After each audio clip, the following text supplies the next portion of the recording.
하나님, 오늘도 하나님 앞에 나아가게 하시니 감사합니다. 이 하루도 주님이 주신 귀한 삶, 우리에게 맡겨진 오늘 이 하루의 사명 잘 감당할 수 있도록 성령님 우리에게 충만함을 허락하여 주시고, 또 하나님께서 우리와 동행하여 주셔서 하나님의 뜻 이루어드리는 귀한 하루 되어지게 하여 주옵소서. 맡겨드리며 예수님 이름으로 기도드립니다. 아멘.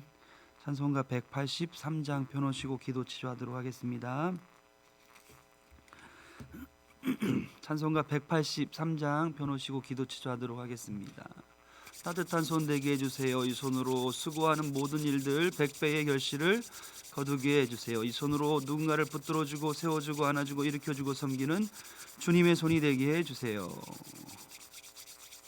환한 얼굴, 밝은 얼굴, 주님의 전도지 되는 얼굴, 인상 좋은 얼굴로 나이 들어가게 하시고, 지혜롭고 창의로운 머리 되게 하시고, 두통이 있으면 다 낫게 해주세요. 두 눈 주님 바라보는 눈이요, 세상을 바로 긍정으로 보는 눈이 되게 하시고, 감기 있으면 뚝 떠나가고 모든 병균 바이러스 다 막아주시는 넘어가는 6월절의 은혜를 주세요. 입술에 파스콘 세워주셔서 말에 실수가 적고 살리는 말, 칭찬의 말, 복음의 말, 생명 언어를 쓰는 복 있는 입술이 되게 해주세요. 귀를 열어주셔서 하나님의 세미한 음성 잘 듣는 귀가 되게 하시고, 다른 사람들과 대화할 때 듣기는 속히 하고 말하기는 더디하는 열린 귀가 되게 해주세요.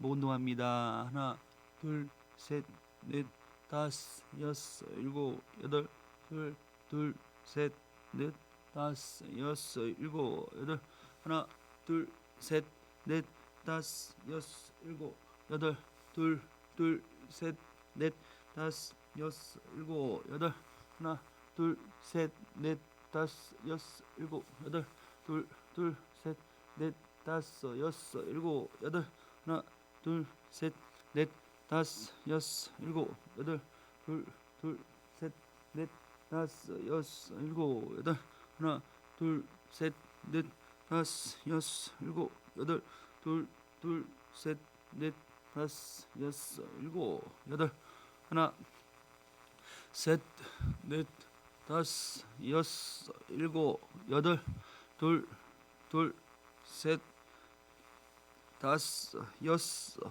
일곱, 여덟. 목을 만져주십니다. 혈액순환 잘 되게 하시고, 목이 뻣뻣하고 고든 백성 되지 아니하고 부드럽고 겸손하고 내가 먼저 인사하는 섬기는 목이 되게 해주세요. 20번 이상 박수 치며 웃습니다.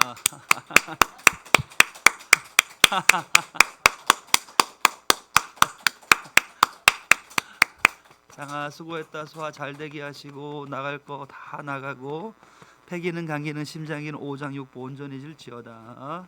관절 튼튼하게 하시고 인생 발걸음 복되어서 주님 오시는 그날까지 주님 붙잡고 따라가게 해주세요. 넓어지게 하소서, 열려지게 하소서, 승리하게 하소서. 십자가로 승리하신 주 예수여, 나에게 주어진 십자가 똑바로 지고 좌로나 우로나 치우치지 않고 혹 7번 쓰러지면 8번 일어나 부활 승리동산에 이르도록 우리 마음 우리 손 꼭 붙들어 주옵소서. 주님 사랑합니다. 주님 다 맡겨드립니다. 아멘. 찬송가 183장입니다. 빈들의 마른 풀같이 시들은 나의 영혼, 주님이 약속한 성령 간절히 기다리네. 가물어 메마른 땅에 단비를 내리시듯 성령의 단비를 부어 새 생명 주옵소서. 반가운 빗소리 들려 산천이 춤을 추네. 봄비로 내리는 성령 내게도 주옵소서. 가물어 메마른 땅에 단비를 내리시듯 성령의 단비를 부어 새 생명 주옵소서. 절 따라 우러를 내려 저목이 무성하니 갈급한 내 심령 위에 성령을 부으소서. 가물어 메마른 땅에 단비를 내리시듯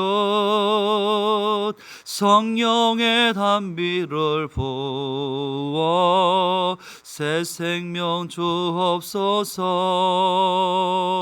잠드신 사랑의 언약 어길 수 있사오랴. 오늘의 흡족한 은혜 주실 줄 믿습니다. 가물어 메마른 땅에 단비를 내리시듯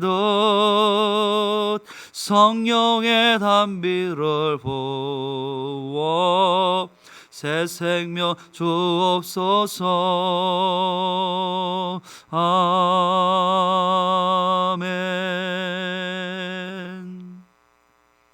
하나님께서 오늘 우리에게 주시는 말씀은 신약성경 사도행전 7장 54절부터 60절까지의 말씀입니다. 사도행전 7장 199쪽에 있습니다.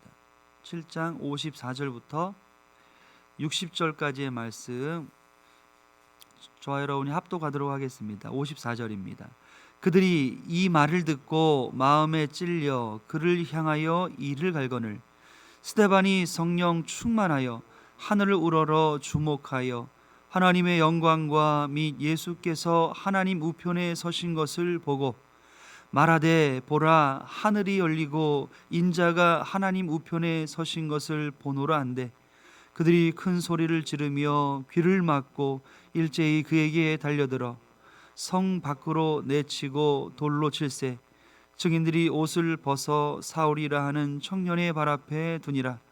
그들이 돌로 스데반을 치니 스데반이 부르짖어 이르되 주 예수여 내 영혼을 받으시옵소서 하고 무릎을 꿇고 크게 불러 이르되 주여 이 죄를 그들에게 돌리지 마옵소서.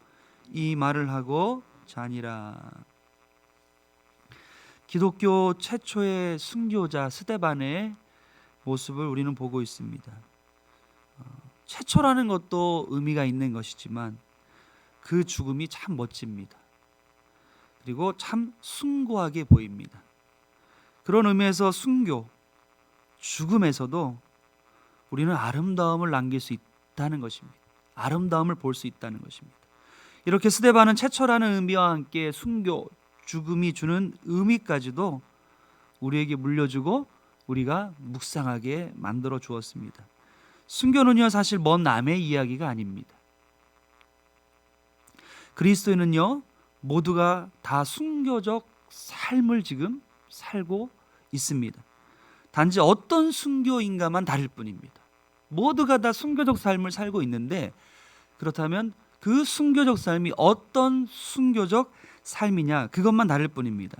주기철 목사님이나 토마스 선교사와 같이 짧은 삶을 통한 순교인가, 아니면 언더우드 선교사처럼 오랜 세월, 오랜 삶을 통한 순교인가만 다를 뿐입니다. 즉 적색 순교의 삶인가, 백색 순교의 삶인가, 이 차이가 있다는 것입니다. 결국 중요한 것은요, 순교는 죽는다는 것입니다. 어떻게 죽는가? 하나님의 나라와 영광을 위해서, 또 그리스도의 몸된 교회를 위해서, 또 복음의 확장을 위해 죽는 이 모든 것이 다 순교입니다. 바울은요 이런 적색 순교와 백색 순교를 잘 정리하여 표현한 말씀을 우리에게 전하고 있습니다. 로마서 14장 8절에 우리가 살아도 주를 위하여 살고 죽어도 주를 위하여 죽나니 그러므로 사나 죽으나 우리가 다 주의 것이로다. 이것이 다 우리가 모두가 다 순교적 삶을 살고 있고 또 살아야 한다라는 말씀인 것입니다. 흰머리가 되도록 주님을 위하여 사는 것도 순교요, 짧은 생애를 통하여 주님을 위하여 죽는 것도 순교인 것입니다. 중요한 사실은 무엇을 위한, 누구를 위한 삶이요 죽음이었는가?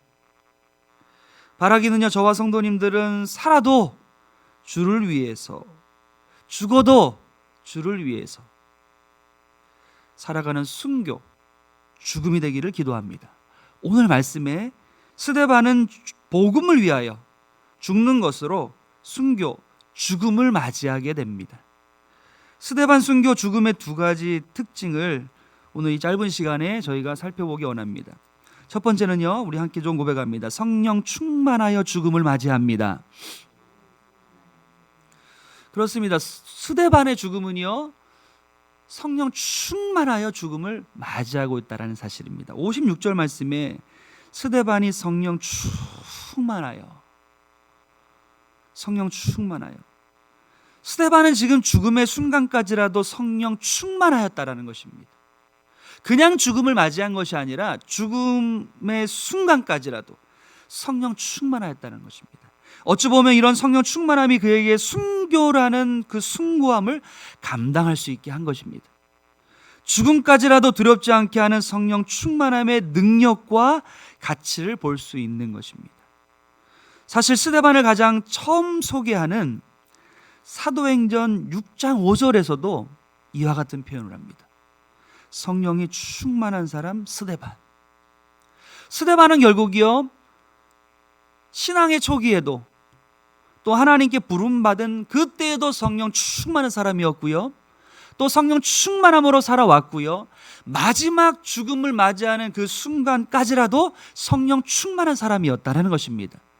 성령 충만함이 어느 한 순간에 내가 필요해서 하나님께 구하여서 받은 성령 충만이 아니라 인생 처음과 인생 마지막 죽음에 이르기까지 모든 전 삶이 성령 충만한 삶이었다라는 것입니다.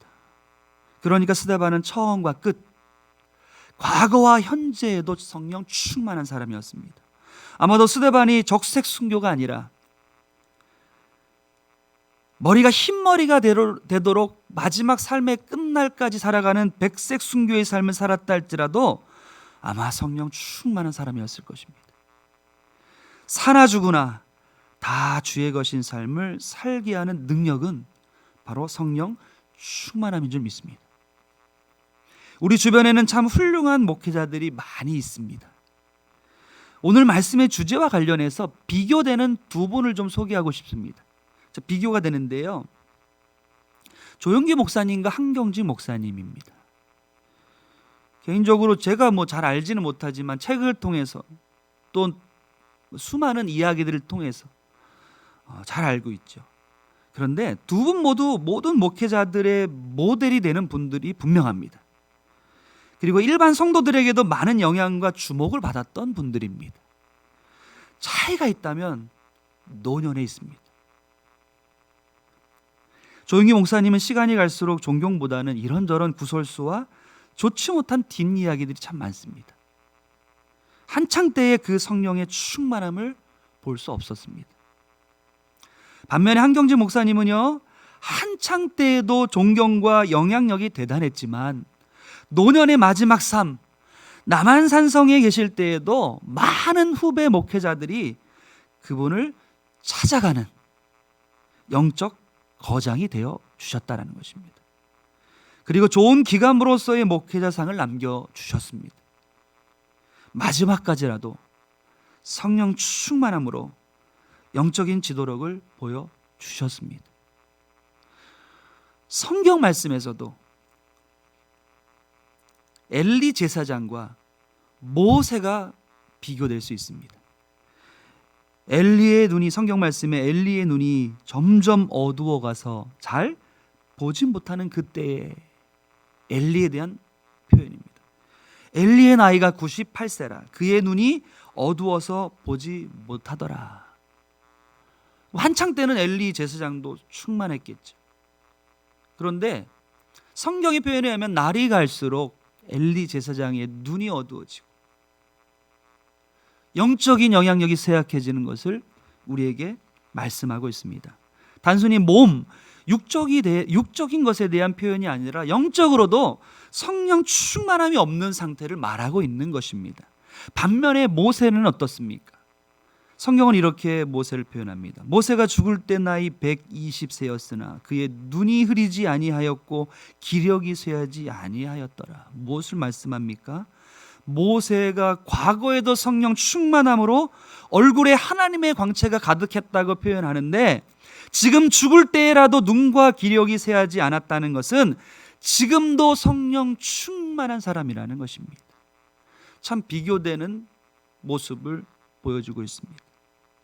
바라기는 저와 성도님들은 나이가 들어 몸은 노쇠하여 질지 모르지만 성령 충만함만은 계속되어서 노년이 아름답고 사람들과 하나님께 좋게 여겨지고 좋게 기억되기를 간절히 소망합니다. 스데반이 바로 그랬다는 것입니다. 스데반이 죽음 앞에서도 당당하고 아름다울 수 있는 이유는 처음처럼 지금도 성령 충만한 사람이었기 때문입니다. 우리가 그런 의미에서 함께 좀 고백하면 좋겠습니다. 끝까지 성령 충만한 사람으로 살게 하소서. 저와 여러분이 고백한 대로 될 줄 믿습니다. 다음으로요, 부활하신 주님을 보며 죽음을 맞이했다라는 것입니다. 부활하신 주님을 보며 죽음을 맞이했다라는 것입니다.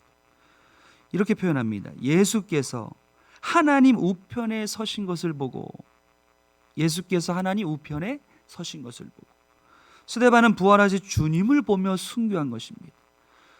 이미 부활하신 주님을 보며 죽음을 맞이하고 있는 것입니다. 이것은요, 죽음이 끝이 아니라 시작임을 잘 보여주고 있습니다. 부활 신앙의 확증을 보여주고 있습니다. 만약에 스데반의 죽음이 부활의 주님을 볼 수 없었다면 그것은 산 믿음이 아니라 죽은 믿음입니다. 스데반의 믿음의 시작이 부활 주님을 믿고 그것을 고백하는 신앙으로 시작했다면, 이제는 부활 주님을 만나고 확증되는 열매로 지금 마무리되는 것을 보게 됩니다. 우리의 신앙도 그렇습니다. 우리의 신앙도 부활 신앙입니다. 저와 성도님들이 아무리 힘들지라도 믿음을 지킬 수 있는 힘은 다른 것에 있는 것이 아니라 부활이 있기 때문입니다. 부활 주님을 만날 수 있다는 소망이 있기 때문입니다. 만약에 죽음 이후에 부활 주님이 없다면 우리의 믿음은 어떨까요? 또 우리의 믿음은 무엇입니까?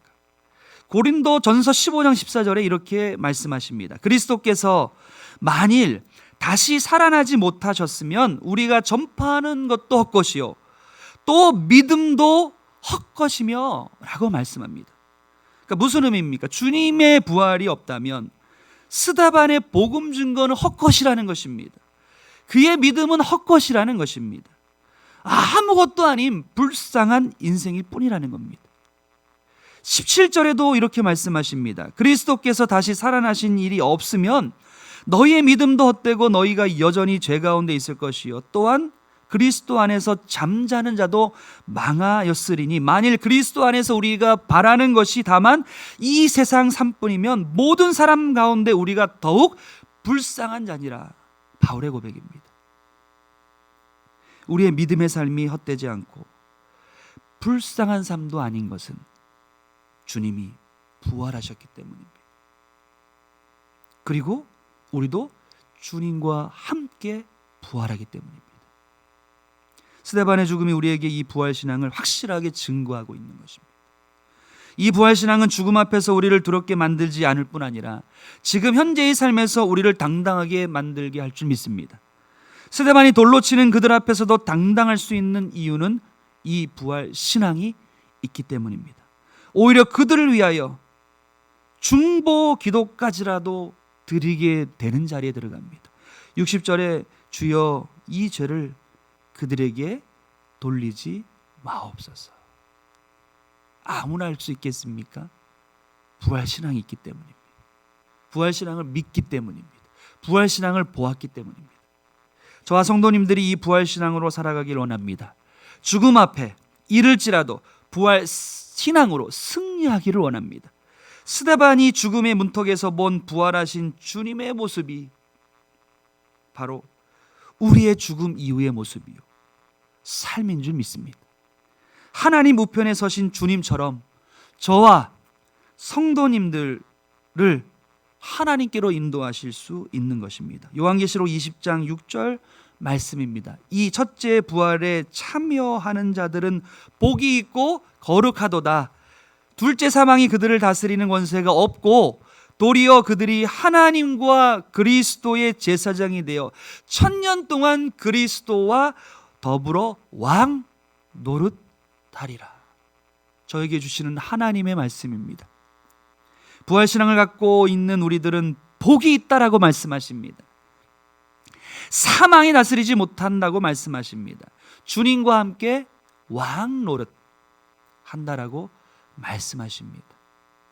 그러므로 스데반의 죽음이 주는 의미는 부활신앙이 우리의 힘이요 능력이 된다는 것입니다. 우린 불쌍한 사람이 아니라 부활신앙을 믿고 소망하며 살아가는 복 있는 사람이라는 것입니다. 우리는 생존을 위해 사는 것이 아니라 사명을 위해 산다라는 멋진 말이 있습니다. 우리는 생존을 위해 사는 것이 아니라 사명을 위해 사는 것이다. 이 표현이 우리에게도 가능한 이유는 사나 죽으나 다 주님의 것이요, 살아도 주를 위해 죽어도 주를 위해 살 수 있기 때문이요, 성령 충만함이 처음과 끝이 되기 때문이요, 부활 신앙을 따라 살아가기 때문에 이 표현이 가능한 것입니다. 저와 성도님들에게 지금까지 나눈 이 모든 말씀이 이루어지기를 간절히 기도합니다. 찬송가 586장입니다.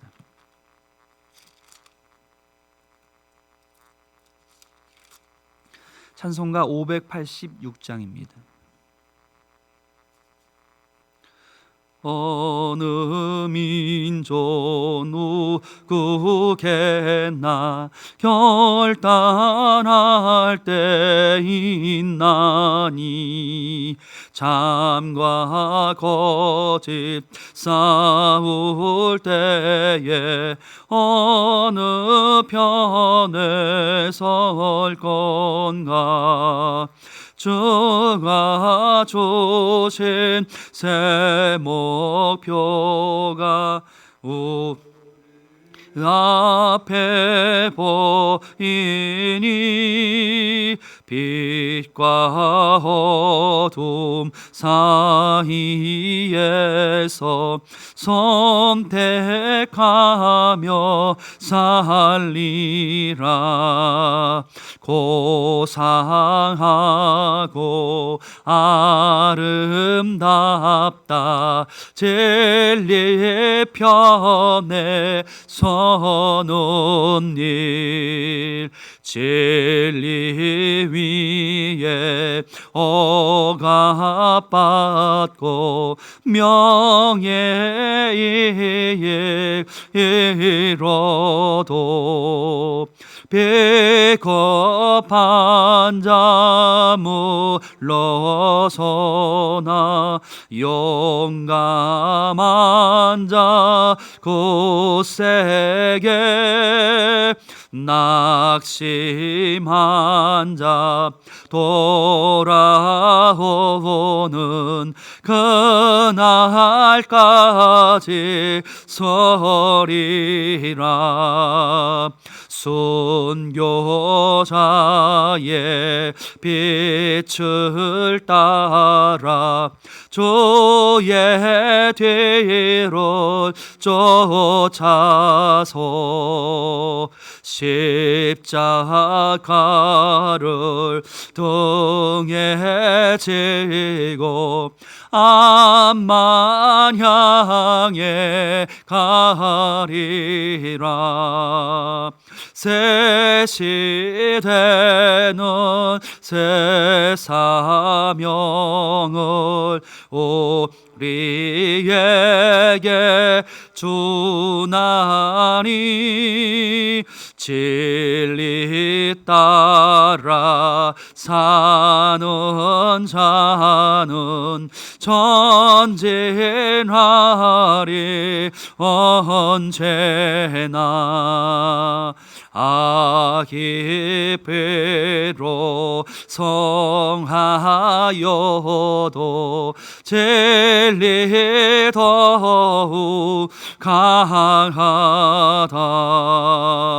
진리 따라 살아갈 때 어려움도 다하리. 우리 가는 그 앞길에 어두운 장막 덮쳐도 하나님이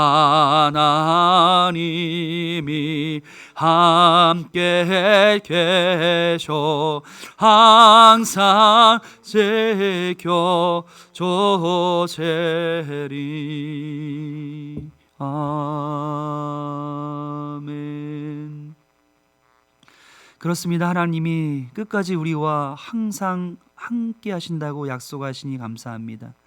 그 약속 붙잡고 우리가 마지막 때까지 성령 충만함으로 살게 하시고 부활신앙 붙잡고 살아가는, 우리가 사나 죽으나 다 하나님의 영광을 위하여 사나 죽으나 우리가 주님의 것임을 인정하고 고백하며 날마다 십자가의 길 걸어가는 우리의 삶 되어지게 하여 주옵소서. 그렇게 인도하실 줄 믿고 감사드리며 예수님 이름으로 기도드립니다. 아멘.